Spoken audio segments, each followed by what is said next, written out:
ఇక డెకాయిట్ సినిమాని మ్యూజికల్గా ఇంత అద్భుతంగా మన ముందుకు తీసుకొచ్చినటువంటి భీమ్స్ సిసిలేరియో గారికి ఇప్పుడు సాదరంగా వేదికపైకి ఆహ్వానం పలికేద్దాము.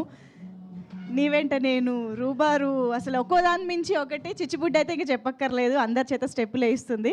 So yes, now over to Bheems. First of all అందరికీ నమస్కారం అండి. ఈ సినిమాకి ఫస్ట్ పాట నన్ను ఫస్ట్ మీట్ అంటే నేను శేష్ సార్ కలిసినప్పుడు, షనిల్ సార్ కలిసినప్పుడు ఫస్ట్ సిచ్యువేషన్ చెప్పినప్పుడు, కథల ఒక ఐడియా చెప్పినప్పుడే ఫస్ట్ ట్యూన్ అయిపోయింది రూబరు. దాని తర్వాత నీ వెంటే నేను నా వెంటే నువ్వు ఇది కూడా అయిపోయింది. ఒక చిచ్చుబుడ్డికి మాత్రం ఆల్మోస్ట్ ఒక 30 to 40 వరకు పంపించుంటాను ట్యూన్స్. కాకపోతే అందులో నాకు నచ్చిన ట్యూన్స్ కంటే కూడా ప్రజలకు నచ్చే ట్యూన్ ఏదైతే ఉందో అది మాత్రం శేష్ సార్ ప్రాపర్గా క్యాచ్ చేసి అది మన ముందు ఉంచారు. దాని పేరే చిచ్చుబుడ్డి. అండ్ ఈ సినిమాలో బ్యాక్గ్రౌండ్ స్కోర్లో మీకు మరి ఇంతలా ప్రేమిస్తారా, మరి ఇంతలా ప్రేమిస్తారా, మరి ఇంతగా వేధిస్తారా, మరి ఇంతలా ప్రేమిస్తారా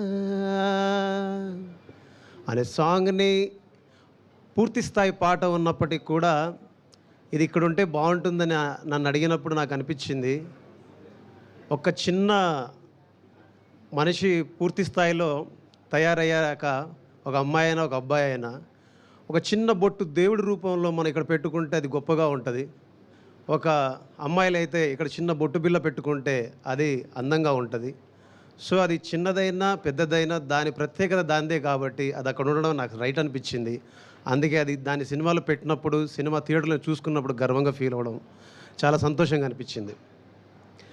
ఇకపోతే షనిల్ డియో సార్ డైరెక్టర్ గారు షనిల్ డియో సార్, మిమ్మల్ని కలిశాక, మీతో మాట్లాడాక, మిమ్మల్ని కలుస్తూ ఉన్నప్పుడు, మీతో డిస్కషన్స్ చేస్తూ ఉన్నప్పుడు, పాటల విషయంలో కావచ్చు, పర్సనల్ విషయాల్లో కావచ్చు, నాకు అనిపించింది ఏంటంటే మిమ్మల్ని చూసినప్పుడు మీరు ఎంత శాంతంగా ఉన్నారో మీ మాటల్లో కూడా అంతే ప్రశాంతత ఉంటుంది.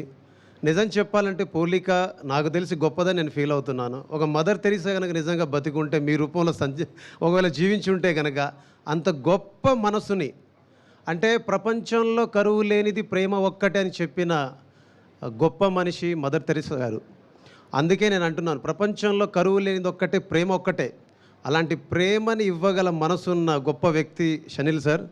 And thank you so much. వీలుంటే చెప్పండి, మీతో కలిసి నెక్స్ట్ ప్రాజెక్ట్ చేయాలనిపిస్తుంది, నాకు చేయాలనే కోరిక ఉంది నాకు. ఇకపోతే రెండోది,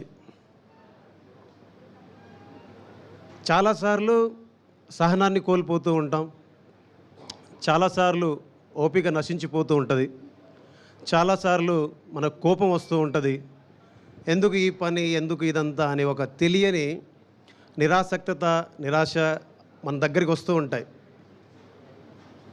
కానీ పూర్తి స్థాయి ఒక పనిని ప్రేమించి పూర్తి స్థాయిలో దాని పట్ల బాధ్యతగా దాని మీదనే దృష్టి కేంద్రీకరించి ఒక పనిని సగర్వంగా ప్రపంచం ముందు నిలబెట్టగలమని ఒక పూర్తి స్థాయి సహనం కలిగినటువంటి ఒక వ్యక్తిని, పూర్తి స్థాయి ఒక ఓపిక ఉన్నటువంటి వ్యక్తిని, పూర్తి స్థాయి నాణ్యత గల పనిని తీసుకోగలిగే శక్తివంతమైన వ్యక్తిని నేను కలుసుకున్నాను. ఆ వ్యక్తి పేరు అడవి శేష్ సార్. ఇది ఎందుకు చెప్తున్నానంటే, వేదిక ఎక్కాం కదా, 4 మాటలు చెప్పేసి వెళ్ళిపోవచ్చు, 4 కహానీలు కూడా చెప్పేసి వెళ్ళిపోవచ్చు. నేను ఆయన కలిసినప్పుడు, భీమా నేను కొంచెం అది, నేను కొంచెం ఇది, నేను కొంచెం నువ్వు ఇబ్బంది పడొద్దు అనేవారు. నేను అన్నాను, మీరు ఎప్పుడైతే రూబరు పాటను నా దగ్గర నుంచి ఒక ట్యూన్ రూపంలో తీసుకున్నారో నేను అప్పుడే ఫిక్స్ అయ్యాను. ఓకే, నేను ఏ ఉద్దేశంతో అయితే చాలాసార్లు ఇలాంటి పాటలు చేయాలని కోరుకున్నాను, ప్రజల ముందు తీసుకెళ్లాలనుకున్నాను, అలాంటి ఒక సినిమా నాకు దొరికిందని నేను ఆశపడ్డాను. అప్పుడు ఏమనిపించిందంటే, నేను సార్తో ఒక మాట అన్నాను, సార్ నేను యాజ్ ఎ మ్యూజిక్ డైరెక్టర్గా మీతో నేను కలిసి పనిచేయట్లేదు, నేను యాజ్ ఎ భీమాగా మీ దగ్గర కలిసి పని నేర్చుకుంటున్నాను. అది నాకు చెప్పడానికి ఈ పూట కూడా నేను గర్వంగా ఫీల్ అవుతున్నాను. బికాస్ ఒక కొత్త తరహా ఆలోచనని ప్రపంచం ముందు తీసుకెళ్లాలంటే కొత్త తరహా మనస్తత్వం కలిగిన వ్యక్తులతో సహవాసం చేస్తేనే సాధ్యమవుతుంది. అందుకే ఇప్పటిదాకా మన తెలుగు పరిశ్రమలో చాలా చూసాం మనం, బట్ ఇప్పటిదాకా అపజయం ఎరుగని ఒక హీరోని మన అడవిశేష్ సార్ రూపంలో చూస్తున్నాం. అపజయం అంటూ ఎరుగని ఒక వ్యక్తిత్వాన్ని ఆయన రూపంలో మనం చూస్తూ ఉన్నాం. అందుకే ఈరోజు మీ అందరితో కలిసి మళ్ళీ మళ్ళీ నిన్నే చూడాలని అంటున్నది మనసే, కాసేపు నువ్వు నేను కలిసే క్షణంలో లోకమంతా తెలిసే, నువ్వే నాకు దాదాపుగా అయిపోయావే అలవాటుగా, ఎంత ఎంత నేనాపినా నా ప్రాణమే ఆగనంటోందిగా,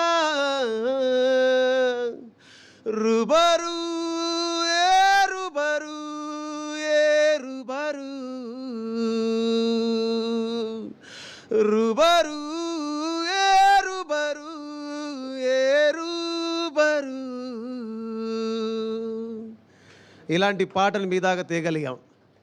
దీని తర్వాత నాకు ఎస్పెషల్లీ ఈరోజు ఇక్కడ మాట్లాడడానికి ఇంకో కారణం ఏంటంటే, ఎవరిని చూసి ఇన్స్పైర్ అయ్యి ఎవరి దగ్గరికి వెళ్ళి అయినా సరే ఎవరి దగ్గరికి వెళ్ళి పాట రాస్తే నా జీవితంలో ఒక గొప్ప విషయంగా భావిస్తాను, గొప్ప మనిషిగా మారగలను, గొప్ప పేరు సంపాదించగలను అని నేను ఫీల్ అయ్యి ఒక 25 ఏళ్ల క్రితం ప్రయాణం మొదలుపెట్టిన నా ప్రయాణంలో నాకు ఇప్పుడు ఈ సినిమాకి సంబంధించి నా జన్మ ధన్యమైపోయింది. ఏంటంటే రూబరు పాట విని వాకింగ్లో కలిసిన Mani Sharma sir, legendary Mani Sharma sir, అబ్బాయి ఏంటి పాట ఏంటిది ఏంటిది అన్నారు. ఏమైంది సార్ అన్నాను. చాలా బాగా పాడావయ్యా అన్నారు. ఏం పాట పాడాను సార్ అంటే, అదే రూబరు రూబరు అని అన్నారు. సార్ చెప్పండి నచ్చిందా మీకంటే? నిజంగానే నచ్చింది, చాలా చాలా బాగా పాడావు. బాగా పాడటం కంటే కూడా నాకు నువ్వు పాడిన తర్వాత గుర్తొచ్చిన విషయం ఏంటంటే, దివంగతులైనటువంటి కేకే గారు నాకు గుర్తొచ్చారు. అంత గొప్పగా పాడావయ్యా నువ్వు ఈ పాట నీ వాయిస్కి బాగా సూట్ అయిందని చెప్పారు. కేకే గారితో నా వాయిస్ని పోల్చడం అనేది ఒక గొప్ప విషయం అయితే, ఇంతకుముందు నువ్వు ఏదైనా పాటలు పాడావా అని అడిగారు. ఇంతకుముందు నేను ఎన్నో పాటలు పాడాను, అన్ని బ్లాక్ బస్టర్స్. నేను పాడిన ఎవ్రీ సాంగ్ బ్లాక్ బస్టరే, హ్యూజ్ బ్లాక్ బస్టర్స్ అనమాట. కానీ నన్ను ప్రత్యేకంగా ఈ పాట పేరు చెప్పి ఈ పాట చాలా బాగా పాడావని చెప్పారు. మణిశర్మ సార్, మీకు నా పాదాభివందనం. అయితే దీని క్రెడిట్ మొత్తం నేను షనిల్ డియో సార్కి, శేషు సార్కి అండ్ సుప్రియ మేడంకే ఇస్తాను. ఈ పాట పాడాక యూట్యూబ్లో 4-5 కామెంట్లు పెట్టారు, ప్రతిసారి వీడు ఎందుకు పాడతాడు రా అనేదో మీద తిట్టారు నన్ను. బా వీడి వాయిస్ వినలేకపోతున్నారా బాబు, వీడి ఎంట్రీ ఏంది ప్రతిసారి, వీడి సినిమాలో అబ్బో ఏంద్రా ఈ టార్చర్, మాకు ఏంది టాక్సీ కానీ కొందరు పెట్టారు. వాడని అమ్మ బడవ నేను పాడనని చెప్తూనే ఉన్నా కదరా. నేను శేష్ సార్కి చెప్పాను, ఈయన వినలేదు. ఇప్పుడు ఏం చేయాలి? సుప్రియ మేడంకి చెప్పాను, వినలేదు. మేడం దగ్గర ఒకరోజు వెళ్ళా, మేడం కింద ఇష్టానికి తిట్టేస్తున్నారు, నాకు నా పాటలు పాడాలని లేదు, మీరేమో నా వాయిస్ కావాలన్నారు, ఎట్లా అంటే ఒకరోజు ప్రెస్ మీట్ అయిపోయిన తర్వాత నేను ఎప్పుడైతే శేష్ సార్తో కలిసి పాట పాడానో, పాట పాడిన తర్వాత నాతోటి ఒక అన్ప్లగ్డ్ వెర్షన్ చేయించారనమాట. అది చేయించిన తర్వాత నుంచి మళ్ళీ వాళ్ళే పెట్టారు, ఏఆర్ రెహమాన్ వాయిస్లా ఉంది, కేకే వాయిస్లా ఉంది అని అందరూ పొగడ్డం మొదలుపెట్టారు. ఈరోజు ఐఎమ్ వెరీ ప్రౌడ్. జంజీ జనరేషన్కి చాలా దూరంగా ఉన్న నేను చాలా దగ్గరికి రీచ్ అయిపోయాను ఈ పాటల ద్వారా, ఈ సినిమా ద్వారా, because of Seshu sir, Shanil sir, Supriya madam. And ఈ సినిమాలో లాస్ట్కి నాకు ఇంతకుముందు నేను ఈ పాటను ఎక్కడ పర్ఫామ్ చేయలేదు బేసిక్గా, బట్ నాకేంటంటే చాలా ఇష్టమైన పాట.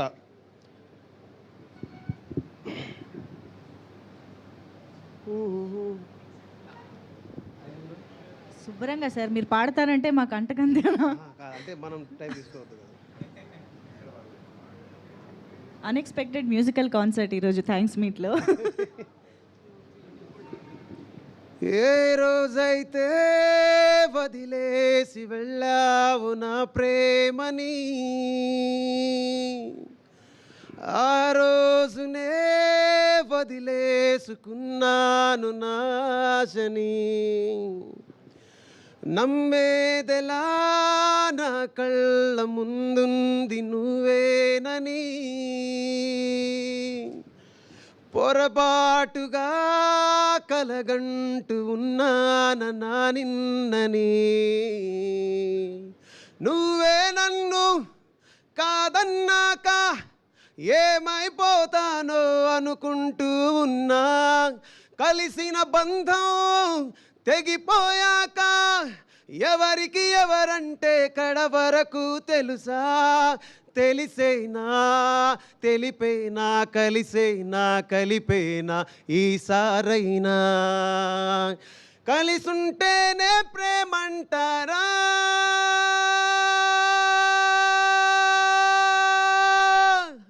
నిజమంటేనే కల అంటారా,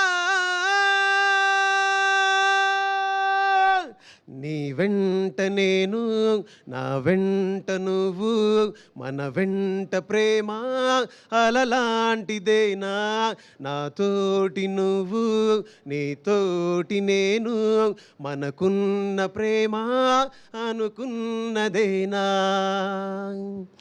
ఈ పాటలు రాసిన భాస్కర్ భట్ల సార్. సార్ ఒకసారి రండి. నేను సార్ కలిసి రాసిన చేసిన సినిమాలలో నువ్వు నవ్వుకుంటూ వెళ్ళిపోమాకే ఎంత పెద్ద హిట్టో మీకు తెలుసు. గోదావరి గట్టు మీద రామచిలకవే ఎంత పెద్ద హిట్టో తెలుసు. ఒక మీసాల పిల్ల. కానీ అన్ని పాటల్లో ఇది మాకు మాత్రం ఒక ప్రత్యేకంగా ఉండిపోతుంది. ఎందుకంటే అన్ని సినిమాల్లో సార్ ఒక్కొక్క పాట మాత్రమే రాశారు. బట్ ఈసారి మాత్రం ఈ సినిమాలో పూర్తి స్థాయి పాటలు రాసే అవకాశం కలిగింది. అవకాశం ఆయనకు దొరికింది, ఆ అవకాశం నాకు దొరికింది. ఆ అవకాశం ఇచ్చినందుకు, అన్ని పాటలు రాసే అవకాశం ఇచ్చినందుకు మనస్ఫూర్తిగా Seshu sir, Shanil sir, Supriya madam, thank you so much. నేను ఫైనల్గా చెప్పాల్సిన వర్డ్స్ సుప్రియ మేడం గారి గురించి 2 ముక్కల్లో చెప్పేస్తాను. ఎక్కువ టైం తీసుకున్నట్టు క్షమించండి. అన్నపూర్ణ స్టూడియో ముందు ఇంతకుముందు వాటర్ పైప్ లీక్ అవుతూ ఉంటుంది అనమాట. ఆ వాటర్ పైప్ లీక్ దగ్గర నుంచే వాటర్ వస్తుంటే ఆ వాటర్ తీసుకొని అక్కడే బట్టలు ఉతుక్కొని అక్కడే పాటలు రాసుకుంటూ అక్కడే ఆ పిచ్చి మొక్కల మీద ఆరబెట్టుకొని అక్కడి నుంచి ఈ స్టూడియోలోకి ఎలా రావాలి, వీళ్ళని ఎలా కలవాలి అని సుమారుగా ఒక 8 సంవత్సరాలు అక్కడ తిరిగేవాడిని, కలవడానికి ప్రయత్నాలు చేసేవాడిని, తన్నులు తినేవాడిని, ఎదురు చూసేవాడిని. కానీ ఒకరోజు రానే వచ్చింది అన్నపూర్ణ స్టూడియోలోకి నన్ను తీసుకెళ్ళి ఒక స్టూడియోలో నాకంటూ ఒక రికార్డింగ్ స్టూడియో పెట్టుకొని పనిచేసే అవకాశం ఈ నేచర్ ప్రకృతి కల్పించింది.